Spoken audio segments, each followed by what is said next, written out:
Hi friends, welcome back to my channel. চলে এসেছি আজকে নতুন ভিডিও নিয়ে।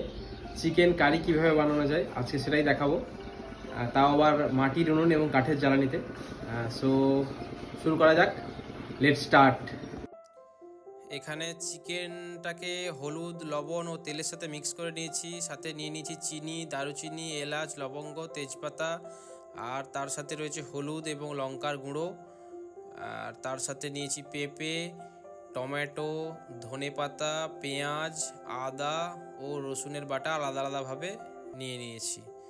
এরপর আমরা আলুটাকে হালকা হালকা ভেজে নেব। কড়াইটা গরম হচ্ছে, অল্প করে তেল নিয়ে নিলাম। তেলটাকে গরম হওয়ার জন্য একটু টাইম দিয়ে দেব। এরপর তেলটা বেশ কিছুক্ষণের জন্য এইভাবে রেখে দেবো, তেলটা একটু গরম হয়ে যাক। এরপর আলুটাকে আস্তে আস্তে দিয়ে দেবো এর মধ্যে, পুরো আলুটাই এর মধ্যে দিয়ে দেবো যাতে আলুটা হালকা করে ভাজা হয়ে যায়। আলুটা ভাজা হয়ে যাওয়াটা খুব দরকার, এতে টেস্ট ভালো আসে। তো আমরা আলুটা দিয়ে এর সাথে লবণ ও হলুদের গুঁড়ো দিয়ে এটাকে ভালোভাবে নাড়িয়ে 2 থেকে 3 মিনিট নাড়ালেই হয়ে যাবে, মোটামুটিভাবে হালকা ভাজা হয়ে যাবে। এটাই যথেষ্ট, এর থেকে বেশি ভাজার লাগে না। একটু হালকাভাবে আলুটা ভেজে নিলে চিকেনটা ভালো টেস্ট হয়। হালকা করে একটু ভেজে নিতে হবে। গরম তেলের মধ্যে 1 চিমটির মতো চিনি নিয়ে নেব, কারণ চিনিতে খুব সুন্দর কালার হয়। এটাকে একটু নাড়িয়ে নিতে হবে, এটা হালকা লাল ভাব আসবে এটাতে। তারপর এটাতে শুকনো লঙ্কা, তেজপাতা আর এর সাথে গোটা গরম মশলা মিক্স করে এটাকে হালকা একটু ভেজে নেব। গোটা গরম মশলা মিক্স করে হালকা ভেজে নেব।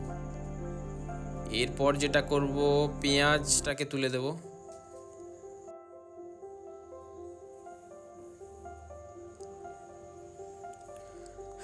পেঁয়াজটা এবার হালকা ভাবে এটাকে একটু ভেজে নেব। এটা কালার অটোমেটিক্যালি হালকা যখন লাল হয়ে আসবে তখন এর সাথে রসুন বাটাটা অ্যাড করে নেব।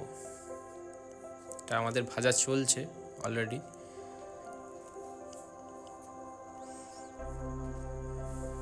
এটাকে নাড়তে থাকবো এইভাবে কন্টিনিউয়াসলি।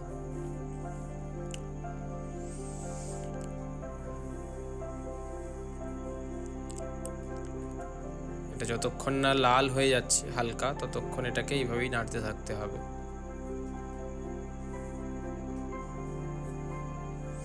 এটা হালকা ভাজা হয়ে গেলে এর মধ্যে রসুনের বাটাটা অ্যাড করে নেব।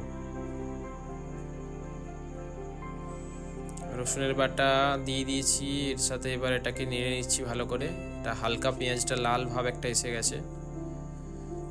তো এবার রসুন বাটাটাকে দিয়ে ভালোভাবে মিক্স করে নেবো। এটা কিছুক্ষণ এইভাবে এটাকে নাড়তেই থাকতে হবে। এরপর এর সাথে আমরা টমেটো অ্যাড করে নেব। টমেটোটা হালকা ভাজা হয়ে যাবে, এর সাথে রসুনটাও ভাজা হচ্ছে। একটা সেন্ট বেরোবে, রসুনটা ভাজা হয়ে যাওয়ার পর একটা রসুনের ভাজার একটা সেন্ট বেরোবে। তারপর আমরা অন্য কিছুর সাথে অ্যাড করব। এইভাবে কিছুক্ষণ ভেজে নিলাম, বেশ কিছুক্ষণ এটাকে নাড়তে হবে। এরপর এর সাথে আমরা যেটা করব, আদাটাকে দিয়ে দেবো। আদার যে বাটাটা ছিল সেটাকে দিয়ে দেবো।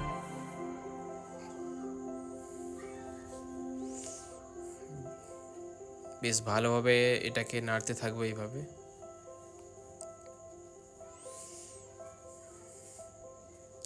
পেঁয়াজটা অলরেডি অনেকটাই ভাজা হয়ে গেছে, সাথে পুরো মশলাটা একটা মশলার ভাব তৈরি হচ্ছে। এইভাবে এটাকে নাড়তে হবে বেশ কিছুক্ষণ, অন্তত 5 থেকে 7 মিনিটের মতো। এটা আমরা উনুনে করছি তাই হয়তো সেইভাবে একটু বেশি টাইম লাগছে। এটা গ্যাসে হলে হয়তো এটা টাইমটা অনেকটা কম লাগতো। এর সাথে আমরা যেটা করব, এবার হলুদ ও লবণের যে মিশ্রণ সেটাকে আমরা অ্যাড করে নেব।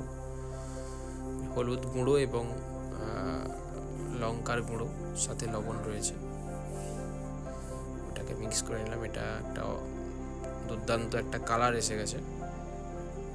এটা এইভাবে কিছুক্ষণ ভেজে নিতে হবে।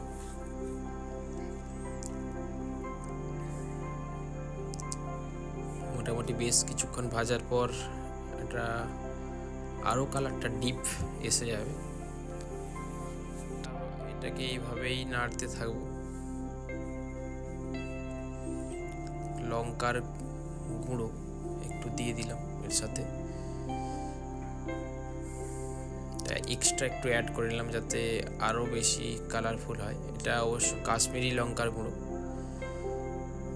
এটা অসম্ভব সুন্দর একটা মশলা তৈরি হয়ে গেছে, আপনারা দেখতেই পাচ্ছেন। এর সাথে এবার ওই মাংস এবং আলুটা অ্যাড করে নিতে হবে, এর মধ্যে দিয়ে দিতে হবে। এরপর বেশ ভালোভাবে এটাকে মাখিয়ে নিতে হবে মশলার সাথে। চিকেন, মাংস এবং যে আলুটা হালকা ভেজে নিয়েছিলাম সেটা একসাথে একটা জায়গাতে রেখেছিলাম, সেটাকে ভালোভাবে এই মশলার সাথে মাখিয়ে নিতে হবে। খুব সুন্দরভাবে আমাদের এটা মাখানো হয়ে গেছে। এরপর হালকাও একটা কিছু ঢাকা দিয়ে দিতে হবে। ঢাকা দিয়ে দিলে কি হবে, এটা ভালোভাবে যে চিকেনটা আছে চিকেনটা সেদ্ধ হয়ে যাবে ভালোভাবে। চিকেনটা সেদ্ধ হয়ে যাওয়ার পর এই যে দেখতেই পাচ্ছেন আপনারা, হালকা একটু জল ওর মধ্যে অটোমেটিকলি তৈরি হয়েছে। তো এটা যত বেশি সিদ্ধ হবে ততটা বেশি এর মধ্যে জল আপনারা দেখতে পাবেন।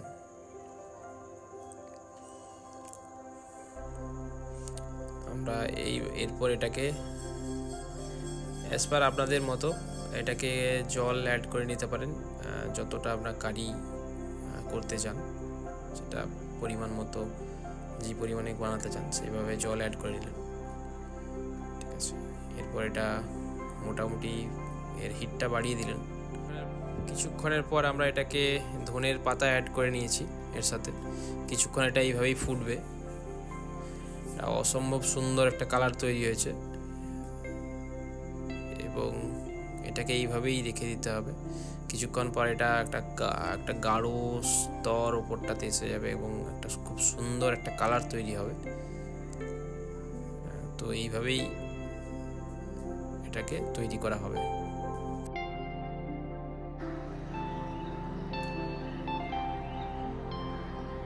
কেমন লাগলো ভিডিওটি তোমরা কমেন্টে জানিও।